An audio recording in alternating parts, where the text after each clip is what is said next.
Night shoot பார்த்துட்டு வந்து இப்பதான் தூங்கி எழுந்திரிச்சேன். எனக்கு பயங்கரமான ஒரு ஷாக். என்னன்னு பாத்தீங்கன்னா, நம்ம கேவிஎன் ப்ரொடக்ஷன் இருந்தும் நம்ம தளபதி விஜய் கிட்ட இருந்தும் ஒரு போஸ்ட் வந்துருந்துச்சு. என்ன போஸ்ட்னு பாத்தீங்கன்னா, இந்த மாதிரி நாங்க ஜனநாயகன் படத்துக்கு வந்துட்டு அபிஷியலா வந்து ஏ சர்டிபிகேட் வந்து வாங்கிட்டோம் அப்படின்ற ஒரு போஸ்ட் போட்டிருந்தாங்க. பட் அதெல்லாம் சீனே கிடையாது. அந்த கார்னர்ல ஒரு சம்பவம் பண்ணியிருந்தாங்க பாருங்க, அங்கதான் சீனே.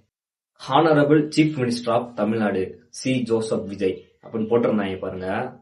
தெரிச்சிட்டேன் சத்தியமா. படத்தோட ஹெச்டி பிரிண்ட் லீக் ஆகி 100 நாள் கிட்ட ஆக போகுது. எல்லாருக்கிட்டையும் ஹெச்டி பிரிண்ட் இருக்கு. ஆனாலும் இந்த டைட்டில் கார்டை வச்சு 500 கோடி அடிப்போம்.